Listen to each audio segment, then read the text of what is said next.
I'm about to go on quite the rant, so you've all been warned. Find out what's going on as I hereby summon all my imps to join me on my adventures through Marvel Snap. Hey everybody, it's Annabelle. So, why am I about to go on an incredibly long rant about something that's silly and unimportant? Mostly it's because Marvel Snap needs to be looked at. And the reason that I say that is, very recently, not too recently ago, just for the fun of it, I decided that I would try to make a brand new account. Just to, joke around with, just to have some fun with, just to, play with.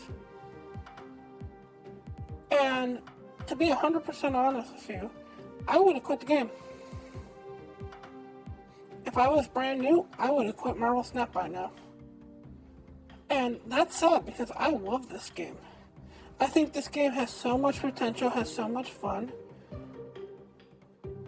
But being a new player is just so rough. It's so hard to be a brand new player. And part of the reason that I became and made a new deck was I was getting bored with what I had, Because when you have a deck and your deck's already set up, you just play that deck every single time. And part of me kind of really wanted to see what the new player experience was at this point. How painful it was. And I gotta say, it's the most painful thing that's out there. On this particular account, I'm about at 732 collector level. That's under a K. That is a very low level. And it's taken me a while even to get to this point. At this exact moment, I have basically, for all intents and purposes, just gotten my second key, my second spotlight key. And I got incredibly lucky with my second key that got the high evolutionary. And with the high evolutionary, I now have a deck that can do something. I know for a fact that the high evolutionary deck can do something. But if we look at the cards that I got starting at Series 3, I started out with Quinjet. Nice card to have to start out with.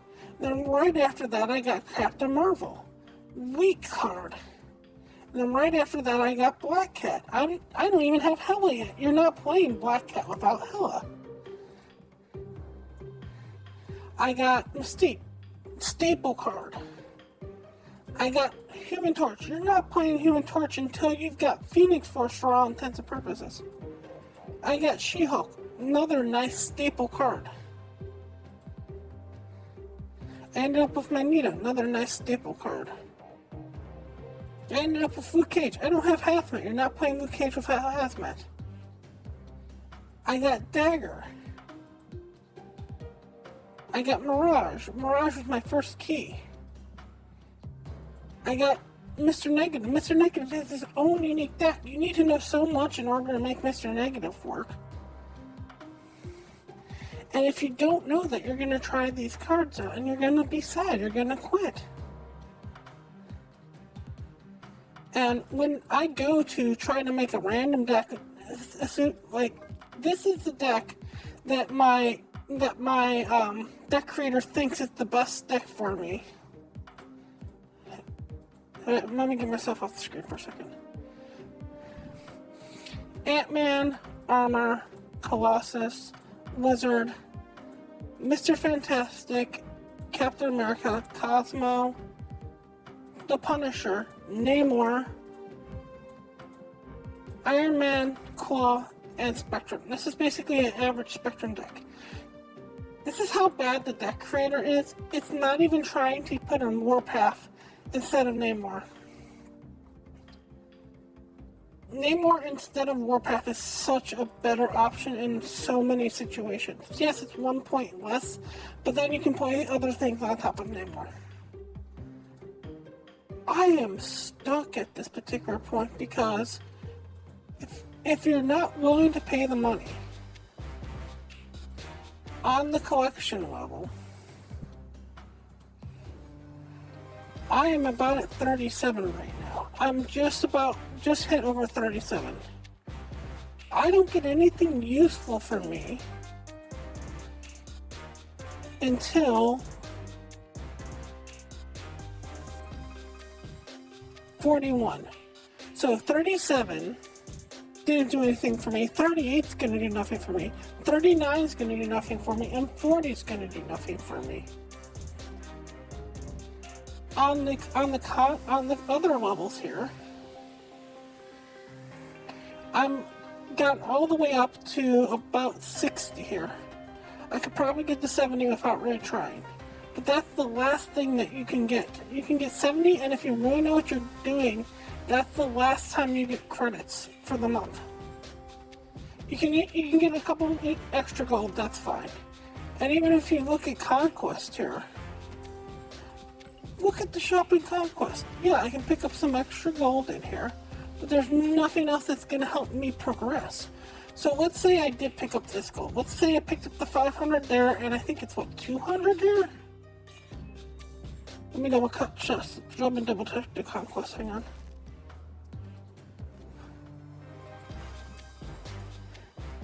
Let's see here, 200. So I could have 700 more gold out here. So right now, if I had everything, I'd have about 27. Okay, so let's see what I can buy with my 27 gold, my 2,700 gold. Let's go through this. Let's see here. We've got Venom, which you can't buy for gold. We've got Spider-Woman, which you can't buy for gold. We've got the Infinite, which you can't buy for gold. Oh, by the way, I don't own Venom, but I already own Spider-Woman, and I already own Infinite, so that's not helping me. Doc Ock, which I don't own, which you can't buy for gold.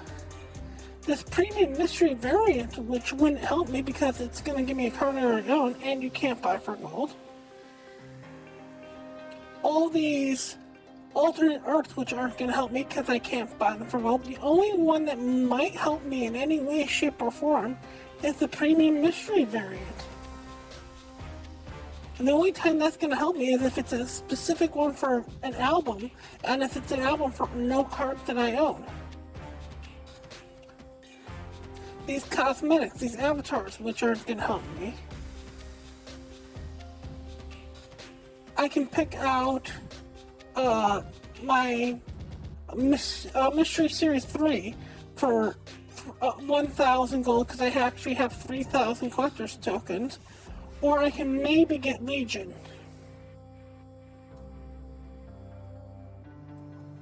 But that's not even gold value, and you should never, and I mean never, buy these because you'll get these off of these collector's caches and these collector's reserves. And once you get past the point where you're Series 3 complete, you won't be able to get anything good in your collector's caches or collector's reserves anymore. The only time you'll get stuff is in your Spotlight cache. So do not ever spend money on those. I mean, you can if you want to do your own thing. So we've gone through pretty much everything here, and what's left? Oh, the booster, which I can't buy because I don't have credits right now. So the only thing I have left to buy that I can buy would be the credits. So even with all the gold that I have, I might be able to get 3,000 credits, and that's it. So 1,500 times 2 is about what I might be able to pull off. So for that, I might be able to do 230s on average. So that would get me 60 points. Even if I was to go up 60 points right now, let's see. 4, 8, 10, 12, So we'll say that's 1 box, 2 box for 12. So we'll say 4 boxes here. I'll be generous and say 5 boxes. I'll even be more generous and say 6, just to make sure that we hit everything.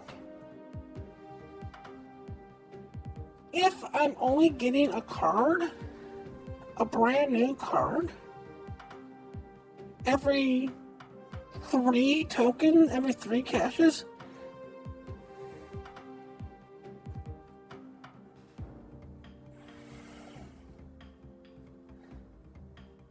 which is about roughly how often I'm getting a card, let's say, on average. That's 2 new cards. That's it. All the gold I've gotten, all the progress I've made, might be 2 new cards, and that's it. And even with me playing this game for a million hours at this point, won't get me more than those 2 cards. Let's even be generous and say 3 cards. Why would anybody want to play this game as a new player? You have so little. The game gives you so little. And I love this game. It pains me because it's going to be hard to get new players in. And if you don't get new players in, game dies eventually. It's going to become a game where nobody new wants to play it, and the only people who are playing it are people who've been playing it for years. And the problem is that there's really no good way to fix this. I mean, you could do stuff that second gen are most likely is never going to do. I mean, if you said, hey, if you're under 1,000, you get a card a day. That makes people want to play. It makes people want to come in. The thing is, there's absolutely no catch-up mechanics in this game.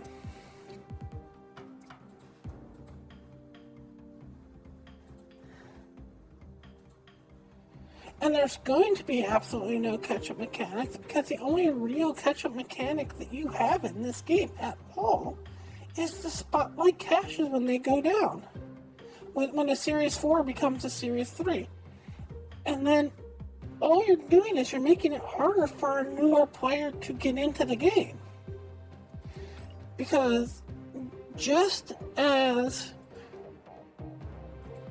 likely for you to get a card like Mystique as it is for you to get a card like Black Cat. Mystique will help you make your deck. Black Cat will not. And when we're talking about the Spotlight Cache for this week, the difference between getting Red Guardian and getting High Evolutionary is so ridiculous for a new player. I got lucky and got High Guardian. That's a deck that can pull me somewhere. That can get me somewhere. But let's say 100 people joined when I joined. Let's just use that as an example. 25 of those people are going to get Red Guardian.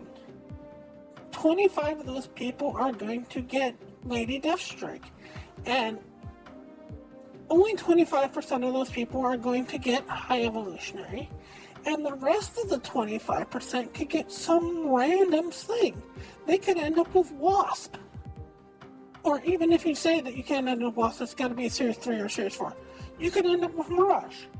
You could easily end up with Mirage, the card that was just in there last week. That makes people so mad because they don't know what they're ever going to get.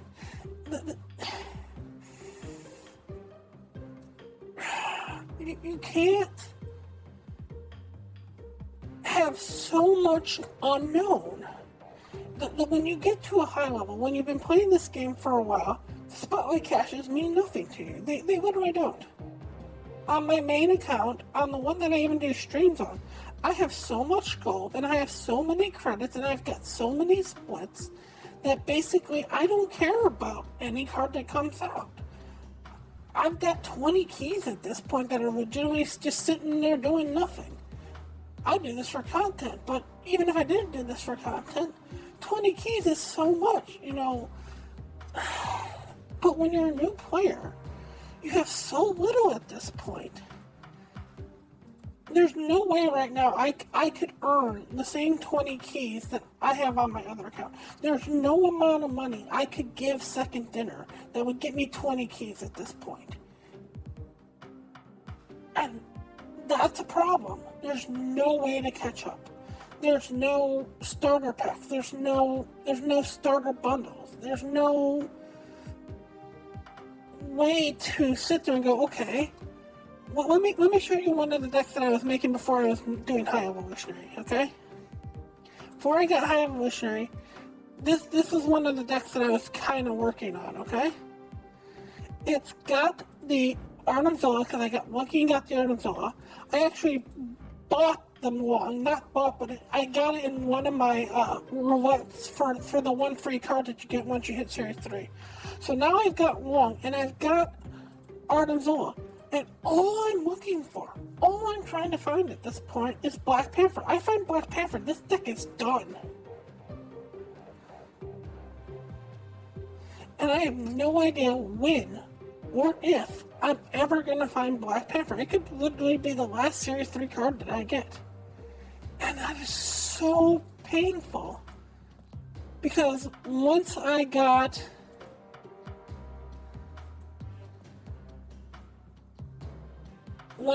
my Luke Cage, I was sad. When I got my Dagger, I was like, what am I going to do with Dagger? This is stuff that I got after my Artemzilla.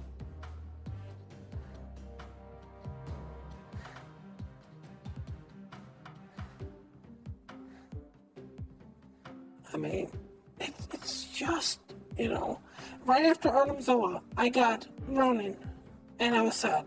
And I got Giganto, and I was super sad. Giganto is not a card I am ever going to play. I don't even know at this point, with being this low, if Giganto is still a good card to even play at this point, with the restrictions on it. And that's the problem. I can't make myself get what I need. There's no path. There's no system set up to say, hey, you like destroy, here's the destroy path. If you like discard, here's the discard path. And again, if you're not getting new players in the game, and people are getting upset at it at the early stages, you're not going to have them at the late stages.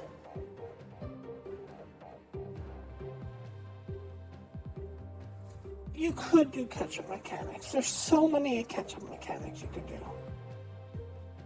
You could, somewhere in the future, say, hey, if you split your first split, you get 1,000 extra credits on it. That's something good for a new player. That's not something good for an older player. They've already done their first split. You got to find some way of letting new players come in. I am honest about this, and this is just, again, me going on the super rant, and this rant's getting long, I know. But you should almost, at this point, let every single person, just start at Series 3. Give them every Series 1, Series 2, and Series 3 card, and just say, go at it. Stop trying to have this pull 1, pull 2 stuff. Just start at Series 3, give them every single card, and let them have at it. And if it's too much for them to understand at the beginning because they have too many cards to try out, I don't know what to say. Maybe give them 10 cards a day or like 12 cards a day, and then just get it pieced out so that they're not overwhelmed. Or have them decide when they want to add a new card to their deck. That's something you could do. That's an interesting way. That's something I just thought of. How about each and every time you feel that you know what the game is, you could just say, give me one more card to try out. Give me one more card to try out. Give me 2 more cards to try out. Start everybody at pull 1 still. Have them go through the tutorial, which is horrible, by the way, but just have them go through the tutorial. And if you are comfortable with where you're at, click a button and say, give me one new card. And that way everybody, if they feel comfortable with where they're at, they can add one more new card. If they don't feel comfortable where they're at, they can play around with it some more. That way nobody gets overwhelmed, has too many cards to play with. You just click give me one new card until you're completely Series 3 complete. There, done, finished. That way if you've seen people play this, if you've watched me play this, if you've watched other people play this, if you've watched Cozy Snap play this, or Alex Kosha play this, you can just sit there and go, give me every single card, let's go, let's start at Series 3. That would be such a big boon to this game. They're not going to do it because it would cost them money. You're trying to get people to pay the money in the beginning by being frustrated with the fact that they don't own these cards. And they pay the money, and then later down the road, they get frustrated because they paid the money, and now they have nothing to get.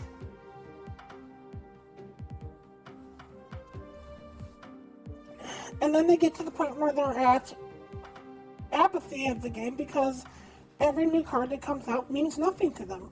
How much do you care about Red Guardian if you own the entire set? It's not a big change for you because at the most it's 1/12 of your deck.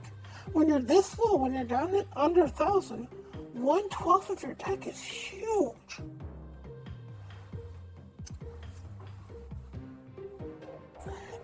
They gotta do something, they gotta figure out something. Because otherwise, eventually, the only people who are gonna be playing this are people who play this. Anyways, I've gone super long on this rant. I want to thank everybody so much for watching. And as always, remember, play for fun.